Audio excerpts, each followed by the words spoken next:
Franck Ferrand raconte sur Radio Classique.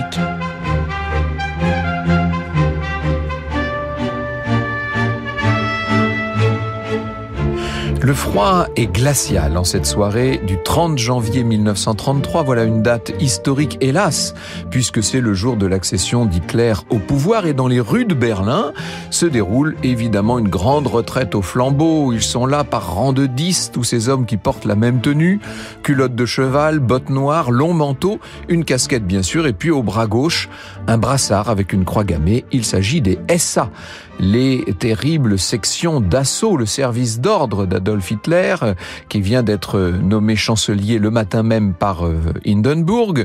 Ils sont encore et pour peu de temps en service, ces SA, suivis par toutes sortes d'Allemands, certains notables en costume, d'autres en bleu de travail. Il y a en effet pas mal d'ouvriers qui sont là, et puis des chômeurs aussi. Tout le monde fait le salut nazi.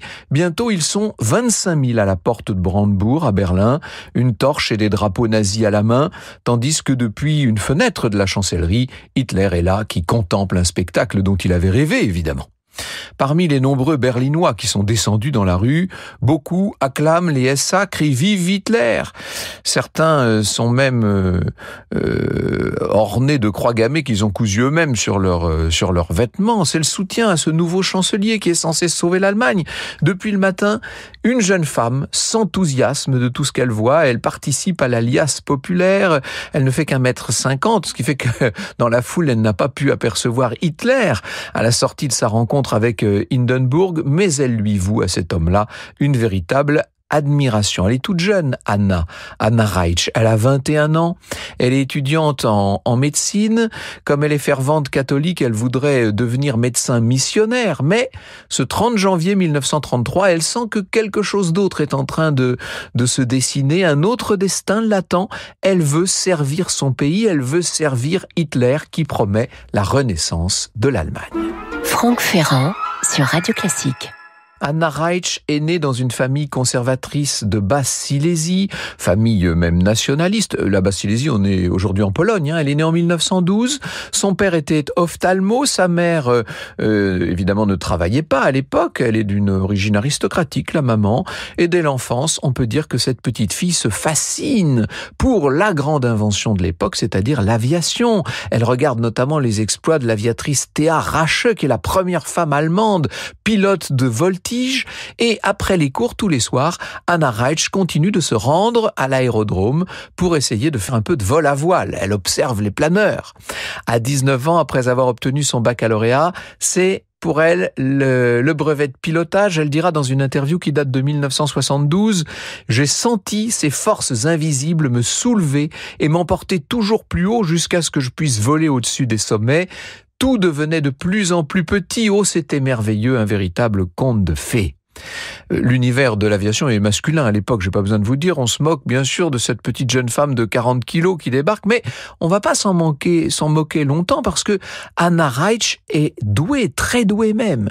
Elle a son brevet de pilote de planeur assez rapidement, bientôt celui d'avion à moteur également. Elle enregistre son premier record, 5h30 de vol sur un planeur, et puis Anna Reitsch part pour Berlin où elle doit étudier la médecine. La vérité, c'est qu'elle veut se consacrer le plus possible à sa nouvelle passion. Elle va être monitrice dans une école de vol à voile, dans le Bade-Wurtemberg. Elle participe ensuite à une expédition au Brésil, en Argentine, pour essayer d'étudier les conditions météorologiques pour des lignes qu'est en train d'ouvrir là-bas en Amérique du Sud, la Lufthansa. Et à son retour, elle est engagée par l'Institut allemand de recherche sur les planeurs de Darmstadt comme pilote d'essai. Le vol à voile est une pratique très encouragée à l'époque, puisque le traité de Versailles en 1919 a interdit à l'Allemagne l'aviation militaire motorisée. Donc on met tout l'accent sur les planeurs, notamment au moment de l'arrivée au pouvoir des nazis, qui vont beaucoup croire au vol à voile.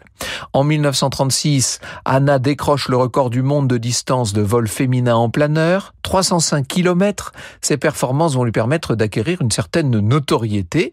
Elle intègre la Luftwaffe alors qu'elle a 25 ans et elle est déjà commandant. C'est la première fois qu'une femme obtient un grade aussi élevé.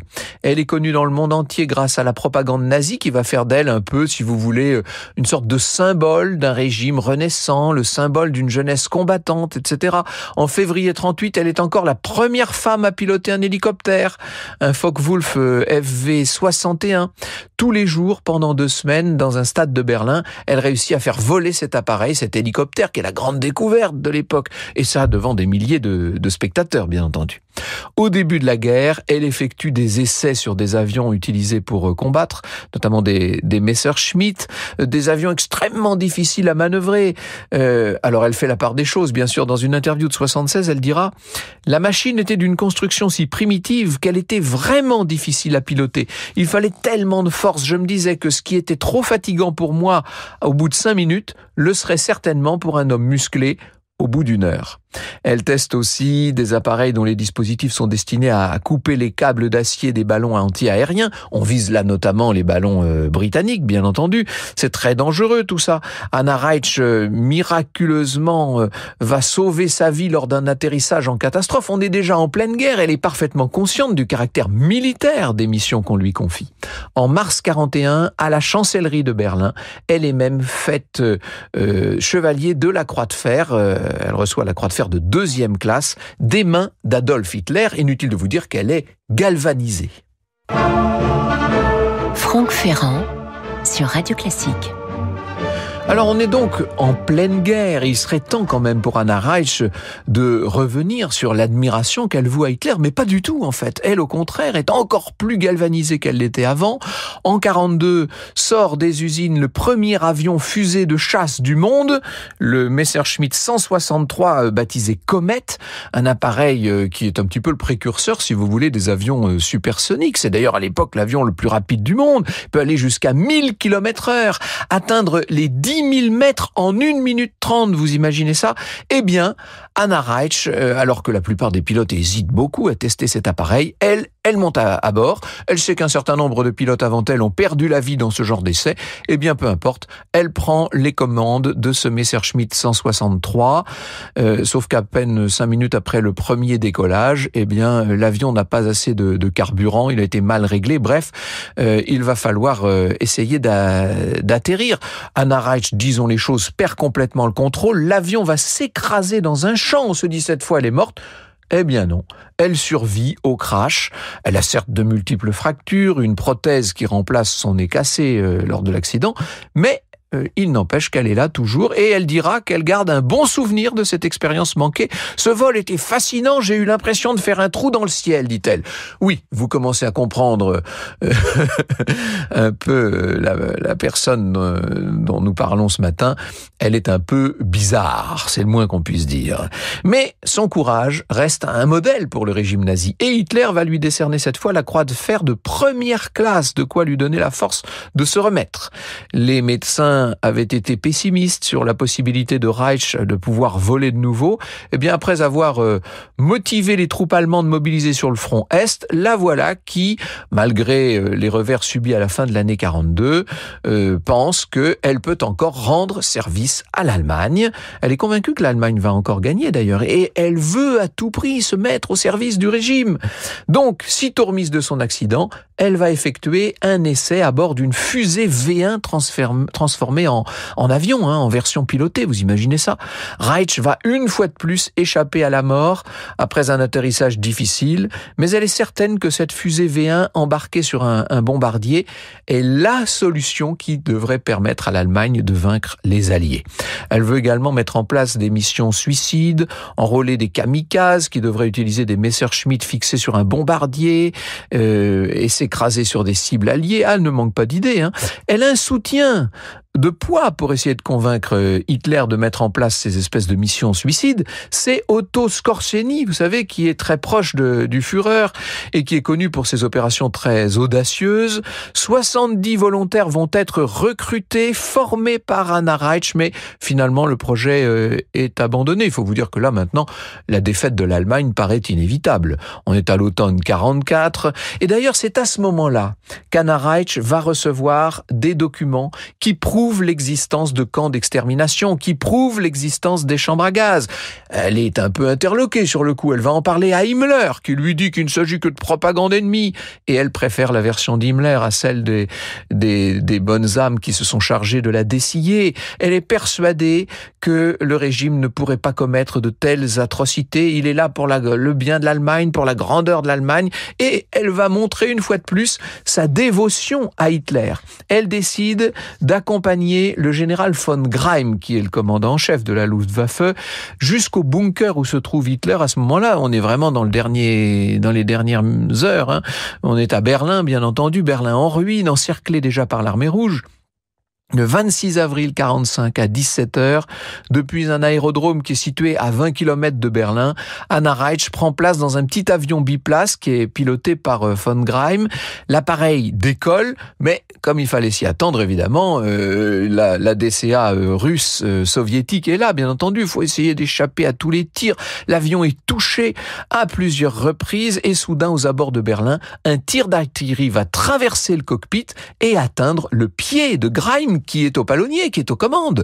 Il s'évanouit aux commandes, le pilote. L'avion commence à descendre en piqué. Et là, Anna Reitsch, qui est assise derrière, qui est donc derrière le pilote, va se pencher sur lui, va essayer de l'écarter comme elle peut et prendre du siège arrière les commandes de l'appareil. Elle va piloter comme ça par-dessus l'épaule de Greim et parvenir à poser l'appareil sur la piste de la porte de Brandebourg. Franck Ferrand sur Radio Classique.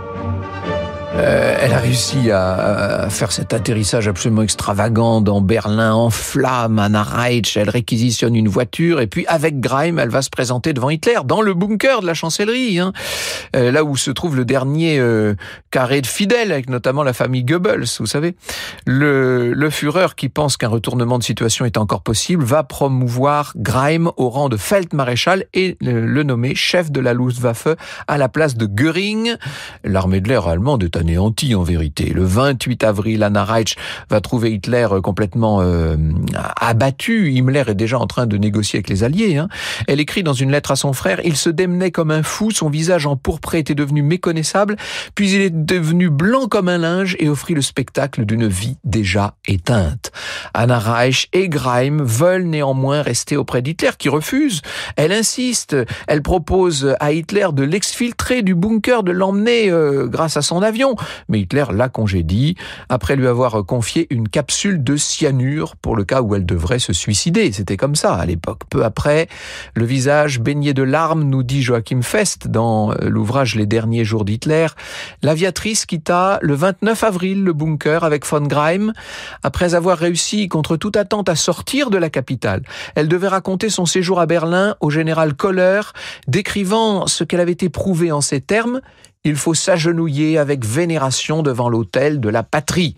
Pour sa part, von Greim déclara avec exaltation que ses jours passés aux côtés d'Hitler lui avaient fait l'effet d'une cure de jouvence. Non mais vous voyez comme ces gens pouvaient être complètement fanatisés. On n'arrive même pas à comprendre que, alors que là, ça y est, les troupes américaines et les troupes russes sont en train de faire la jonction, mais on dirait qu'elle ne comprend pas. Elle est quand même arrêtée, bien sûr, Anna Reitsch. On a envie de dire, ouf, elle est détenue 18 mois. Et pendant sa captivité, elle va regarder, parce que c'est obligatoire, des films que les Américains ont tournés dans les camps de concentration.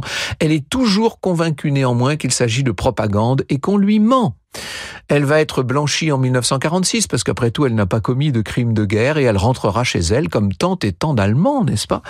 Elle apprendra à ce moment-là la mort de ses parents et de sa sœur dans des circonstances sordides puisque le père d'Anna Reitsch, qui était incapable de supporter l'idée de la défaite de l'Allemagne, avait mis fin au jour de son épouse et de sa fille avant de se donner lui-même la mort. Donc toute la famille d'Anna Reitsch est morte. Elle va s'exiler en Autriche parce qu'elle n'est plus persona grata dans la nouvelle Allemagne qui est en train de se constituer, bien entendu.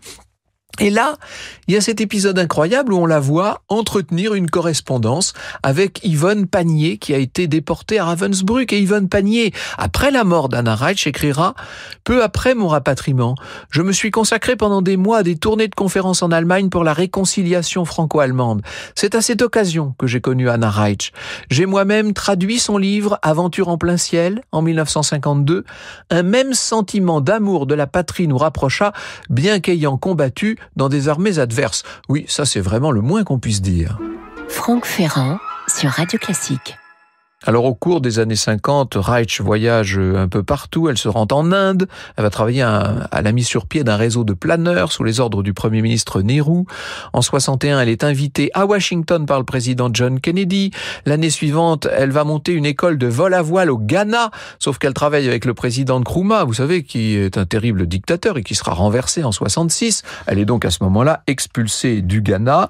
En 78, elle a 66 ans donc, elle décroche le record du monde féminin en planeur sur une distance de 915 km. C'est son dernier record, Anna Reich, puisqu'elle meurt le 24 août 1979 à Francfort d'une crise cardiaque. Jusqu'à son décès, Anna Reich n'a jamais renié cette espèce de fascination qu'elle avait toujours éprouvée pour Hitler. Dans une interview d'un journal américain qui date de 70, elle dit « Je n'ai pas honte de dire que j'ai cru au national-socialisme.